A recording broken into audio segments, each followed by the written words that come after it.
Ой, друзья, вот такое вот чудо X98H Pro с двумя HDMI, с 1000 мегабитным LAN, с 3 USB портами. Такое себе, знаете, как я это называю, действительно чудо. Вот такой вот. Сегодня на обзоре у нас на канале Технозон, так что поехали.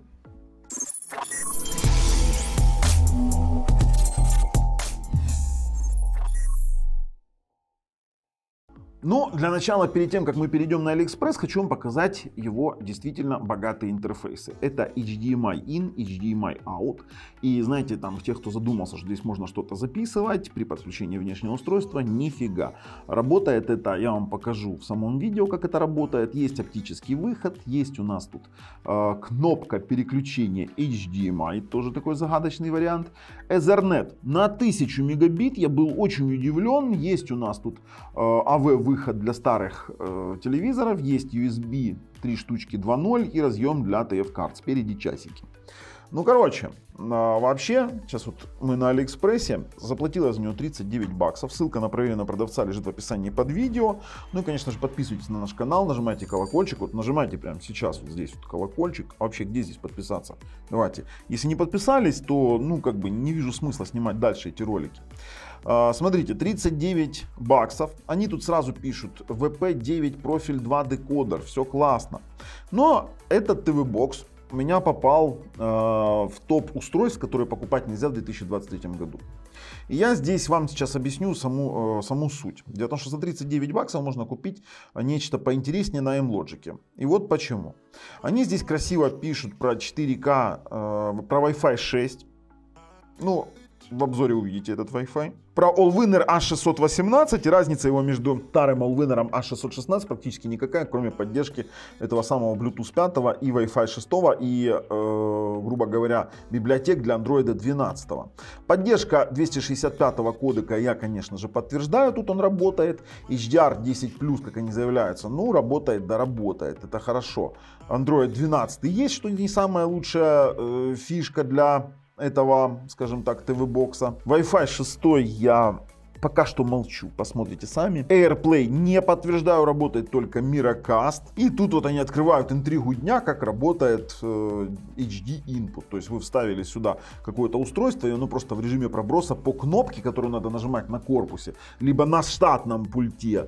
То есть не на штатном пульте ее нет, вы просто включаете HDMI на проброс сквозной. То есть вы можете сюда подключить еще один девайс, не знаю для чего, не знаю, неужели нет телевизоров с двумя, с тремя HDMI, да, в принципе, ну, такое себе действие. А что они тут еще? А все, что показали, ну, давайте теперь в двух словах расскажу, а потом уже пойдем его потестим. YouTube 1080p, VP9. Он не отрабатывает нормально в 4К, он тормозит YouTube. То есть 1080p 60 Гц это потолок. Без проблем проигрывает Dolby, DTS, обыкновенный, без всякого HD звука. И без проблем проигрывает с внешнего жесткого диска отлично контент. Мне прям понравилось. Отлично проигрывает IPTV, проигрывает OTT сервисы. И Matrix, что можно сказать насчет Matrix, это у нас, ну, 30 гигов максимум, потому что все, что выше, у нас начинало как-то так лагать, потому что, первое, он греется, несмотря даже на 1000 мегабитный LAN, но лагает, он греется. Во-вторых, слабоват процессор, греется он в тротлинг тесте до 85 градусов, вы это должны учитывать. А в целом, если говорить про IPTV, ну, короче, не так. Вы посмотрите все тесты, играть на нем сразу нельзя, хотя я там что-то попытаюсь. Вы посмотрите все тесты, а уже в резюме данного видео мы с вами решим, для чего же нужно использовать, можно или нельзя этот ТВ-бокс, и был ли я прав, можно его покупать или нельзя. Ну и, конечно же, это самое видео, какие ТВ-боксы покупать в 2023 году нельзя, я разместил в описании под видео. Также в описании под видео есть топ-5 ТВ-боксов в разных ценовых категориях. Ой, какой интерфейс, и как давно я такой интерфейс не видел. Ай-яй-яй, цветастая фигня. Отвык уже к Android TV, привык, но у нас есть внизу панель избранного, можно делать избранные какие-то моменты. В принципе, это хорошо. Менять плиточки нельзя, то есть если здесь YouTube, то он YouTube. Если здесь аптоид какого-то черта, то он аптоид будет, хотя он 300 лет не нужен вам постоянно. Есть Miracast. Вообще, он поддерживает Miracast? Давайте попробуем. Ой-ой-ой. Pixel 3 ожидает. Давайте включим трансляцию. Сейчас посмотрим, может он работать как беспроводной монитор или нет. Блин, нашло Pixel 3. Да ладно, слушайте, еще и как беспроводной монитор может работать. Нажали принять. Посмотрим, что у нас из этого выйдет. Да, у нас работает Wi-Fi дисплей. Конечно, задержка есть. Играть через Wi-Fi дисплей нельзя, сразу говорю, но что-то показать. Именно как второй дисплей оно будет работать. Это можно все прерывать. Miracast работает, и слава богу. Конечно же, сразу включаем мониторинг температуры. 67 градусов. Вот, пожалуйста, у вас слева 65. У вас слева будет окошечко, за которым вы всегда сможете наблюдать. Теперь поехали уже рассматривать и тестировать. В настройках у нас есть куча каких-то. Укажите название устройства, защитите телефон. Это все. Ой, а что оно подвисло? О, отвисло. Что-то был какой-то завесон. Вот эти все расписания ночной подсветки, это все нерабочие какие-то моменты. В самих настройках устройства, об устройстве вы видите, что это модель X98H Pro на Android TV 12. Почему-то пишут TV, наверное, сервисы влепили от Android TV.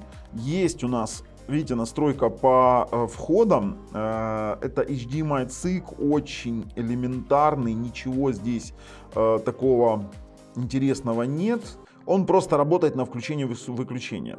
Масштаб есть. Теперь использовать частоту кадров контента, я вам сразу говорю, не работает. То, что они сюда влепили, Android TV 12 и влепили вот этот пункт меню, он не рабочий. В расширенных настройках экрана HDMI Output Mode поддерживает от 4К, от 480p до 4К. Сейчас, ну, до 4К 60 Гц. У нас сейчас не показывает 60 Гц, потому что подключено через ресивер Pioneer специально. Но 60 Гц здесь есть. Специально включил ресивер Pioneer, чтобы проверить звук.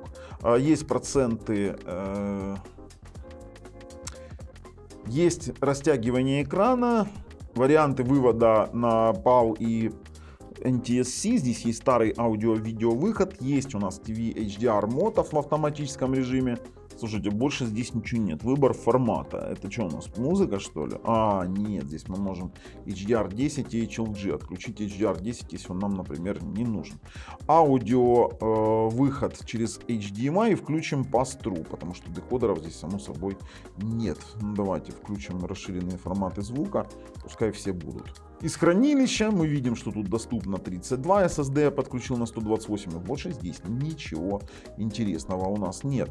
Вообще мониторинг температуры работает, слава богу. Вообще TV-бокс странный по своему формату. Давайте так, 4 гигабайта LPDDR-X4 на 32, центральный процессор это у нас Allwinner A616, 4 ядра по 1,4 ГГц. Маловато, за отображение отвечает Mali G31, сеть у нас с коннектом 286 мегабит, а что такое коннект слабый? Интересно, в 5 ГГц.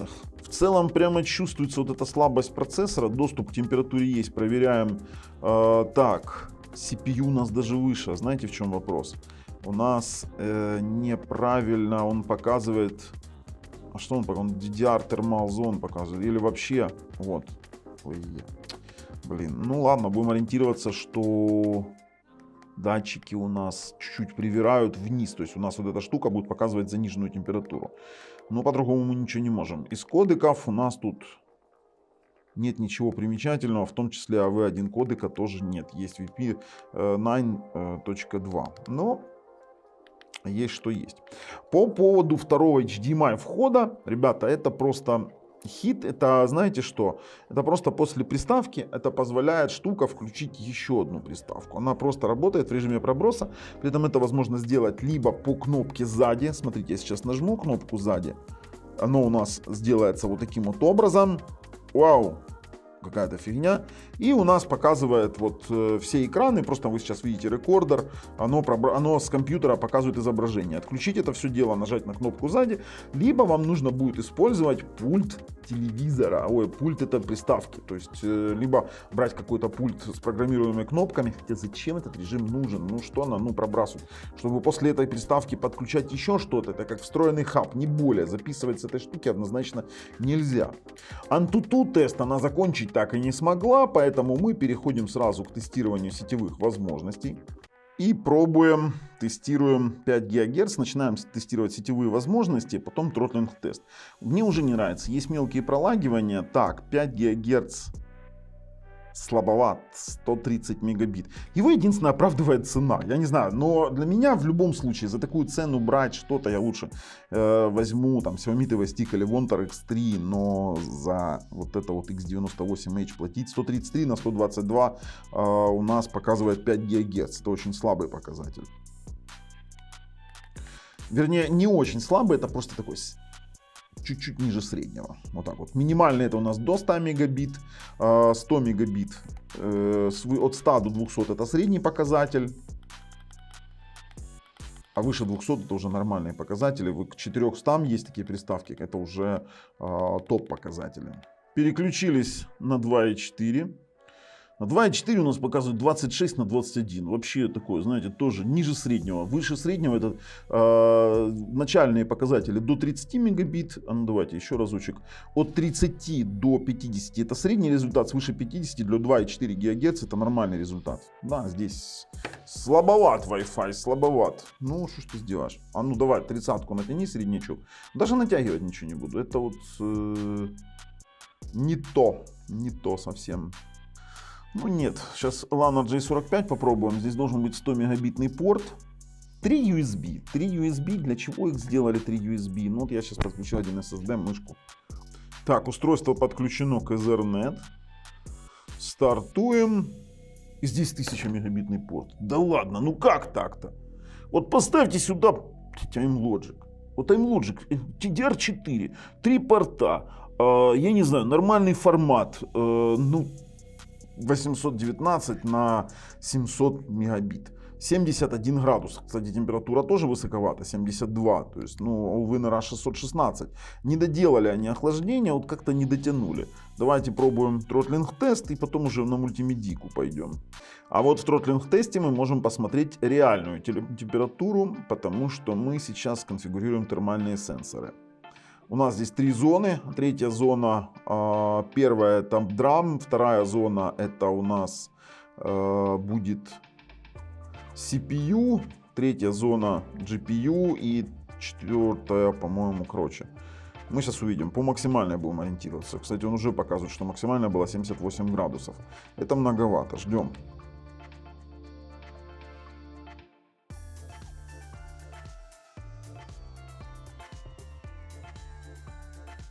15 минут прошло, и давайте посмотрим, что у нас из этого вышло. Из этого вышло все очень-очень весело, потому что максимальная температура была аж 85 градусов. Я уже отвык тестировать Allwinner, но это их реалии. И 85 температура для них как бы даже очень нормально. Нет, это высоковатая температура, скажу сразу. Хотя он не тротлил нифига. То есть работал как работал, и я думаю, что тут вообще вопросов нет. По поводу игровой производительности, мне так обидно. 1000 мегабитный LAN туда-обратно и слабоватый Wi-Fi такой среднячковый. Не знаю, такой слабый процессор поставить. Ну, нужно же нормальный формат, форм-фактор, нормальный... Ладно, не мне решать. По игровой производительности очень слабый, 4166 баллов, чтобы вы понимали. Analogic, даже там S900Y4, это такой энергоэффективный, это минимум 5500. А по iStorm Unlimited это где-то 9000, 10 тысяч, здесь 7400. То есть достаточно слабый процессор. На Allwinner, если вы хотите реализовать полные возможности вашего Smart TV бокса, имеется в виду послушать чего-то с каким-нибудь объемным звуком, то придется использовать оригинальный File Explorer и оригинальный плеер, который рассчитан конкретно под Allwinner. Я сейчас включу запись и буду записывать, что будет происходить на моем ресивере, потому что мы начинаем тестировать форматы звука. Включил экран, включил смартфон. Включаем Dolby Digital Plus. И обязательно на Allwinner это должен быть TVD-видео. Dolby Digital Plus появился, то есть TVD-видео отрабатывает. Здесь нецелесообразно использовать какие-то плееры по типу там Vimeo и тому подобного. Нет, TVD-видео должен это все обрабатывать. Dolby Digital True HD работает как простой Dolby Digital Plus. DTS. Сейчас мы включим ядро DTS. Есть у нас вообще DTS? DTS у нас есть. Что самое интересное и самое обидное. И Long Lossless. Давайте DTS HD Master Audio. Просто как DTS работает. Никакого Master Audio или Hi-Res у нас нет. Ну, что и требовалось доказать, в принципе-то. Давайте попробуем очень-очень тяжелый ролик. Ну, такой тестовый ролик на 70 гигабайт, как я это называю. Gemini Man с внешнего жесткого диска. Объясню, здесь у нас USB 2. Мы должны это понимать, но, в принципе, оно пошло проигрывать. Чуть-чуть подожду. Температура 76 градусов до первой сцены. Тогда будет понятно. И мы там чуть перемотаем. Это как бы такая стандартная проверка на то, что он должен справиться с этим фильмом. Да нет, все работает отлично, что самое интересное. Он такой тяжелый ролик отыгрывает на 76 градусах. Мы сейчас перематываем куда-нибудь, перематывает практически мгновенно, интерфейса хватает, цвета, ну, очень даже на Winner мне цвета нравятся, кстати. 77 градусов выходим, то есть он может без ограничения с внешнего жесткого диска проигрывать очень тяжелые сэмплы, при этом с Dolby Digital Plus, Dolby Digital простым, DTS ядром звуком, DTS HD Hi-Res он будет засовывать в обыкновенный DTS. То, что мы здесь видим Netflix, это не настоящий Netflix, никакой сертификации здесь нет, и проигрывать он его будет в очень ужасном качестве, поэтому на нем мы точно не останавливаемся. Дикая река 4К. Вот я попробовал ввести через голосовой пульт обыкновенный, который подключен через донгл. То есть это чистый Android, и здесь это дело работает таким образом. Пробуем мою дикую реку, которую я лично снимал. У нее 115 тысяч просмотров. Да ладно, слушайте. Качество максимальное, которое он в стандартном YouTube мне выдал, это 1080p 60 Гц. Надо пробовать через SmartTube Next. То есть здесь он показывает у нас фулку без дропов. Но меня это как бы мало волнует. И Connect показывает 109 мегабит. Почему в AVC кодеке? Где VP9 кодек? Не-не-не, меня это мало устраивает. Идем в SmartTube Next.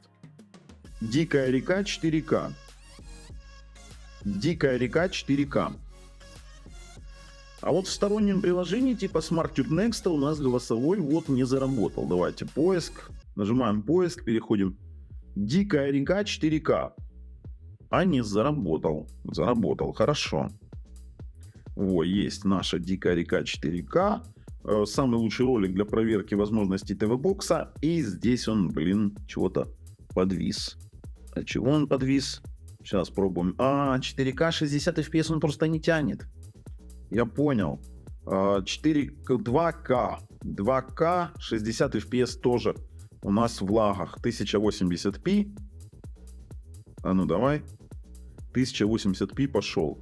То есть мы делаем вывод, что 4К, мы сейчас видим вот такую тестовую фигню, что 2К у нас лагает, как и 4К. То есть процессор слаб для декодирования нормального битрейтного видео в 4К. Ну, 60 FPS он вообще не вытягивает. То есть мы имеем, вот что имеем, Full HD 60 FPS YouTube. Кстати, с HDR он его тоже будет проигрывать, но в принципе работает.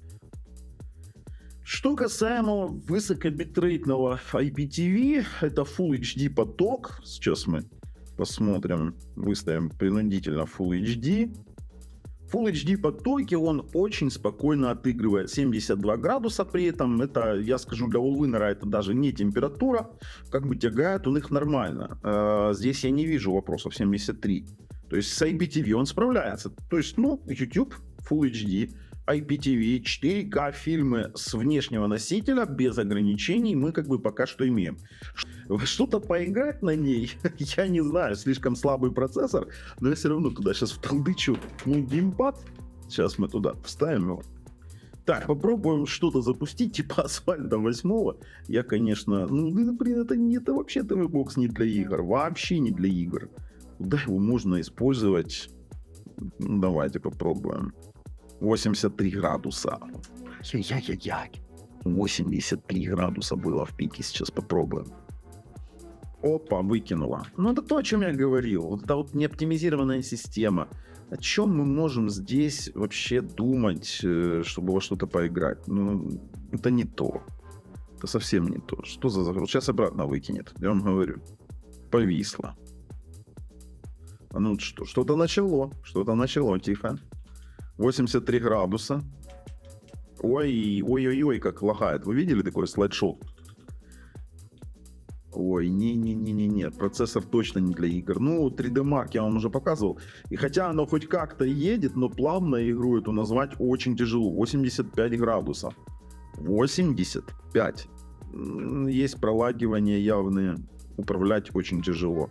Потому что не успевает она отрабатывать. Есть input lag определенный. И использую GameSir G4 Pro геймпад.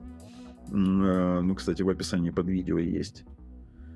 Ну, слушайте, давайте выходить резюмировать этот TV-бокс как бы для контента. Даже можно его рекомендовать 86 градусов, потому что в контенте он не греется. Для игр абсолютно нет.